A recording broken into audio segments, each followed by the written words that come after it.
bite your tongue. Don't get it twisted. Don't misuse it. What's your problem? Let's resolve. We can solve this. Bonjour à tous, très heureuse de vous retrouver pour ce point lecture, je n'y croyais plus. Et pourtant, un livre m'a redonné goût à la lecture, je vais vous en parler dans quelques instants et aussi de mon coup de cœur en fin de vidéo. Mais juste avant, les livres que j'ai lus avant ma panne, donc c'était au mois de juillet-août, il était vraiment temps que je vous fasse ce point lecture. Donc on ne perd pas de temps, c'est parti. En juillet, j'avais lu Chimera de Gert Nigard-Chok, je l'ai donné entre-temps, donc c'est pour ça que je vous le montre en photo. Donc Gert Nigard-Chok, c'est un auteur norvégien qui écrit des livres pour enfants, des poèmes, des polars, mais aussi des thrillers, et c'est le cas avec ce livre. L'auteur s'intéresse aussi beaucoup à la cause environnementale. Alors ici, on est en 2030, au Congo, et des chercheurs observent le comportement des animaux qui subissent de plein fouet tous les dérèglements climatiques. Ils vont faire une découverte alarmante, un gorille a été infesté par un virus, le chiméra, et il est très contagieux pour l'homme. Donc en quelques jours, il va décimer tout un village, à l'exception d'un petit garçon qui va être recueilli par l'équipe scientifique. Très vite, l'équipe va aussi montrer des signes de faiblesse et certains membres vont être infestés et vont devoir être mis en quarantaine. Tandis que le reste du groupe va discuter des mesures à entreprendre. Alors dans ce livre, on va voir des conflits apparaître puisque les scientifiques n'ont pas la même vision de l'avenir. Certains voient le virus comme une menace qui va décimer une grande partie de la population, tandis que d'autres le voient comme une aubaine qui va régler de nombreux problèmes démographiques. Alors vous me connaissez sûrement, enfin ceux qui ont l'habitude de voir mes vidéos, ce n'est pas vraiment le genre de roman d'habitude que je lis, mais j'avais envie de sortir un petit peu des sentiers battus. Et voilà, donc c'est le cas avec ce livre. C'est pas vraiment un coup de cœur, mais j'ai plutôt bien aimé. J'ai trouvé que l'histoire était originale et elle m'a fait penser au Covid, évidemment. Les personnages dans le livre sont plutôt attachants et il y a du rythme, sauf que quand même c'est un livre de 500 pages et c'est vrai que parfois il y a des moments de flottement. J'aurais trouvé que ce livre, aurait vraiment été parfait s'il faisait 200 pages de moins. Il n'y avait pas besoin que ça traîne autant en longueur, même si voilà, c'était intéressant par moments. Je pense que l'auteur aurait dû faire quelque chose de plus dense, donc voilà. Mais je pense qu'il peut beaucoup plaire aux amateurs du genre. Je vous parle rapidement de ces 2 petits bouquins. Ce sont, des classiques aux éditions de l'Aube dans la collection Micros Classiques, justement. Alors il y a tout d'abord, 2 nouvelles de George Sand, Lavinia et Cora. Alors, dans Lavinia, on va retrouver une femme qui souhaite récupérer ses lettres d'amour.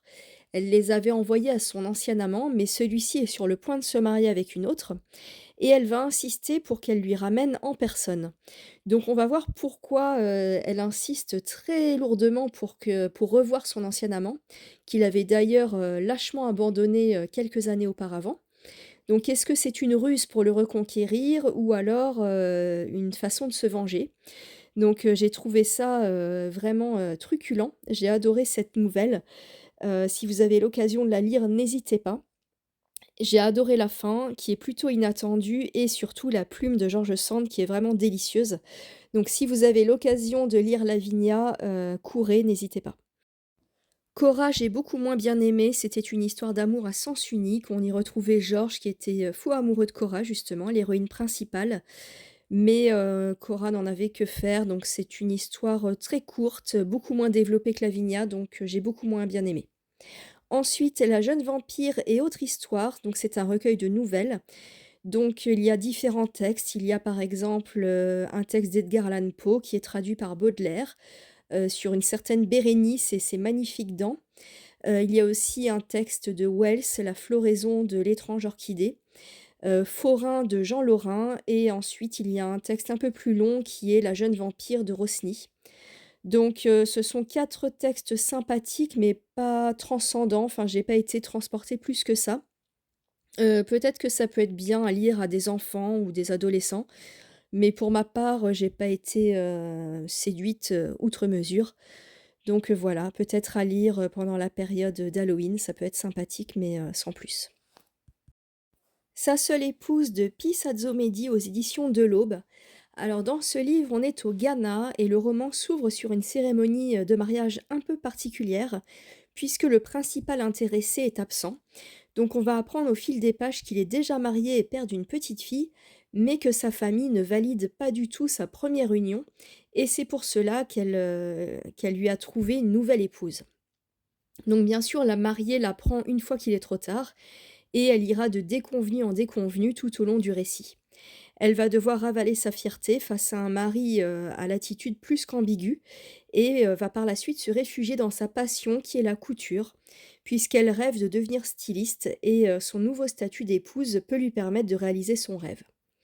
Donc ce que j'ai pensé du livre, c'était une lecture plutôt détente puisque, la plume de l'autrice est un peu simple, un peu trop simple à mon goût d'ailleurs et j'ai trouvé le livre plaisant mais sans plus. Donc ça peut intéresser, quelqu'un qui s'intéresse, au thème de la polygamie, par exemple, mais j'ai pas été, là encore transportée plus que ça par le récit. J'ai pas appris grand-chose non plus, donc c'est un livre vraiment pour passer le temps, un livre plaisant mais sans plus. Là, par contre, on est sur un livre extrêmement riche, très intéressant. Souvenir du rivage des morts de Michael Prazan. Et ça va nous parler d'un homme qui va, comment dire, se rappeler de ce qu'il a vécu, pendant sa jeunesse et ça va être très troublant. L'histoire va commencer par un tableau de famille plutôt idyllique puisque, c'est une famille japonaise qui va passer quelques jours de vacances dans un hôtel de luxe. Cette famille est composée d'une femme, de ses enfants, mais surtout de son beau-père qui est le personnage principal. Le vieux monsieur est veuf depuis peu et c'est une personne banale en apparence, mais un jour il va croiser le regard d'un Allemand, au cours de son séjour et là tout va basculer. De vieux souvenirs auxquels il n'aurait jamais préféré repenser vont refaire surface et vont venir le troubler jusque dans son sommeil. Donc il va être complètement perturbé par cette rencontre. En fait, il a connu l'homme, donc c'est l'Allemand, pendant la guerre et on était dans les années, 70 et en fait, il avait une autre identité. Donc c'est un ancien activiste de l'Armée rouge et on va comprendre, son rôle au fil des pages. Donc il a commis pas mal d'atrocités et actuellement, il a beaucoup de mal à vivre avec ça, puisque, des souvenirs, enfouis depuis, des dizaines et des dizaines d'années vont refaire surface et ça va, complètement, le perturber dans sa vie actuelle. Il va devenir de plus en plus agité et va se poser des questions. Donc c'est un livre très bien documenté et très réaliste. On est vraiment, plongé dedans comme si on y était. C'est en même temps terrifiant et passionnant. On va découvrir aussi le cheminement psychologique de ces hommes qui sont devenus de véritables machines à tuer, donc c'est passionnant. Alors au départ, l'homme était un étudiant ordinaire et il va finir par, se faire enrôler par l'armée et commettre des crimes, atroces à travers le monde. Donc on va le suivre, comme ça, de pays en pays et aujourd'hui, donc cette culpabilité va le ronger jusqu'à en devenir fou. Donc c'est un livre vraiment poignant, c'est assez lourd par contre, donc si vous avez envie de légèreté, bien sûr, ne vous tournez pas vers ce livre. Mais c'est très réaliste et je peux vous dire que j'ai passé un très, très bon moment de lecture avec ce livre. Mais voilà, c'est un livre percutant qui ne peut pas plaire à tout le monde, mais malgré tout, je vous le recommande très fortement. On poursuit avec un livre un peu plus léger, quoique, puisque ça parle quand même de solitude. Parle-moi de Vigdis Hjors, je ne sais pas si je prononce bien. C'est une autrice norvégienne. Et dans ce livre, elle va parler de la vie d'une bibliothécaire qui a la quarantaine. Elle est veuve et mère d'un grand garçon, mais elle souffre énormément de solitude et elle a une vie très monotone. Donc pour se changer les idées, elle va partir à Cuba sur un coup de tête et là-bas, elle va un petit peu se laisser porter par l'ambiance générale, donc qui est faite de musique, de soirées, de danse et elle va rencontrer un homme. Mais ils ont vraiment beaucoup de choses, enfin, ils n'ont pas grand-chose en commun, donc que ce soit au niveau de la culture, de la langue, des pensées, même de la couleur de peau puisqu'elle l'évoque à un moment.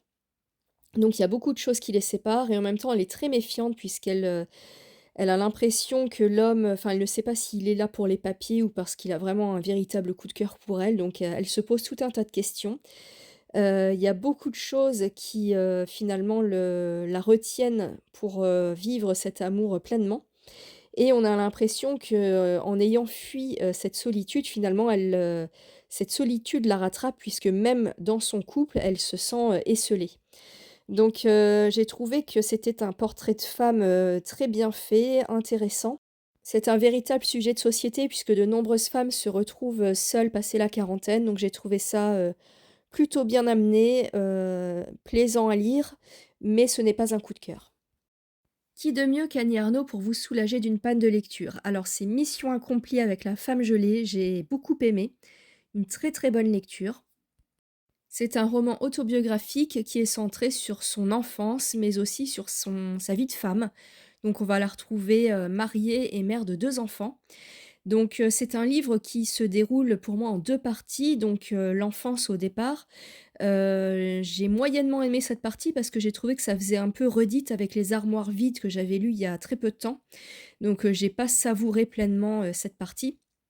Mais si vous ne connaissez pas Les armoires vides, je pense que vous aimerez, beaucoup, le début du livre. Et dans la deuxième moitié, on va être plutôt sur, sa vie d'adulte. Donc elle va rencontrer un homme à l'université. Très vite, ils vont se mettre en ménage et vont avoir un puis 2 enfants. Donc on va la retrouver dans sa vie de femme et en même temps elle passe le CAPES, donc elle est complètement débordée. On a l'impression qu'elle ne s'appartient plus, qu'elle doit jongler entre l'université et sa maison. Donc elle passe, tout son temps à faire des tâches ménagères, à réviser, à s'occuper de ses enfants et elle est complètement débordée. Donc c'est une illustration parfaite de la charge mentale. J'ai trouvé ça, très juste et très, très bien fait, très bien exprimé. Et en même temps, de l'autre côté, il y a son époux qui ne s'occupe, que de son travail et quand il rentre, il met les pieds sous la table et trouve ça, parfaitement normal. Donc j'ai trouvé ça, vraiment, très bien, très juste et très bien amené. C'est un livre que je vous recommande. Il est très simple, mais en même temps, la plume d'Annie Ernaux est efficace, donc vous passerez un excellent moment. Et surtout si vous n'avez pas lu Les armoires vides, voilà, c'est un livre que vous apprécierez, beaucoup, je pense. Et on termine par un livre que j'ai adoré, je l'ai dévoré, même si c'est un pavé de presque 600 pages. Donc c'est le dernier Goncourt, Veiller sur elle de Jean-Baptiste Andréa, qui est un auteur, que j'ai eu plaisir à découvrir. Alors le livre s'ouvre sur une scène assez pesante puisque un homme est en train de mourir dans son lit et on apprend qu'il a un don incroyable. Il est l'auteur d'une sculpture qui produit un effet tellement puissant sur les gens qui viennent l'admirer que le Vatican a préféré la garder en lieu sûr, à l'abri des regards. Donc tout de suite, ça m'a intriguée et comme j'aime le thème de l'art en littérature, j'avais tout de suite très envie de me plonger dans ce livre. Alors l'auteur va remonter le temps et nous raconter l'histoire de cet homme au destin hors du commun. Donc il s'appelle Mimo, c'est un nain, et il grandit auprès d'une mère qui a peine à joindre les deux bouts, et donc elle va décider de l'envoyer chez son oncle, mais c'est un homme rustre et alcoolique. Et il va travailler auprès de cet homme la sculpture. Très vite, on va comprendre que Mimo a un don quasi surnaturel et qu'il est capable de grandes choses, mais on ne lui fait pas encore confiance. Donc il va croiser la route de Viola, qui est une jeune fille issue de la prestigieuse famille Orsini, et ils ne vont plus se quitter. Donc Viola, c'est un petit peu le deuxième personnage central de l'histoire et elle est vraiment incroyable. Donc on va suivre leurs péripéties à travers le temps. Et entre eux, il y a une sorte d'histoire d'amour, amitié qui se noue, mais c'est une histoire assez ambiguë puisque on ne sait pas ce qu'il va advenir de cette histoire. Donc ils se comprennent mieux que personne, ils se font confiance, ils se fâchent, se séparent, mais toujours pour mieux se retrouver. Alors Viola, c'est un personnage, très particulier, haut en couleur, elle est vraiment fascinante et Mimo est un peu comme, envoûté, quand il est en sa présence. Alors dans ce livre, j'ai vraiment tout aimé, j'ai aimé la galerie des personnages, l'histoire, la petite comme la grande puisqu'on est au XXe siècle, en Italie et les personnages vont connaître les 2 guerres, la montée du fascisme, le régime totalitaire de Mussolini et voilà, donc ça reste en toile de fond et en même temps la petite histoire, donc tout ce qui se passe, entre Viola et Mimo, entre Mimo et son oncle qui est vraiment très dur avec lui et bien sûr, il y a le thème de la sculpture mais en toile de fond. J'aurais peut-être préféré, que ce soit un peu plus présent, puisque j'aime beaucoup ce thème comme vous l'avez compris. Ce serait mon petit bémol sur ce livre, mais globalement, c'était une très, très bonne lecture que je vous recommande vraiment fortement. Les 600 pages ne se sentent pas du tout, je les ai, dévorées. Donc c'est vraiment très fluide, c'est tout public, il y a pas vraiment de difficulté à lire ce livre. Donc je vous le recommande et la plume de Jean-Baptiste Andréa est vraiment superbe. Donc je pense que vous passerez un très bon moment avec Veiller sur elle. C'est une valeur sûre, donc voilà, à lire de toute urgence. Voilà, c'en est tout pour ce point lecture, j'espère que ça vous aura plu. J'ai enfin rattrapé mon retard et maintenant plus question de panne. On va être très sérieux dans les lectures et je vais vous faire un peu plus de vidéos. Donc je vous dis à très vite.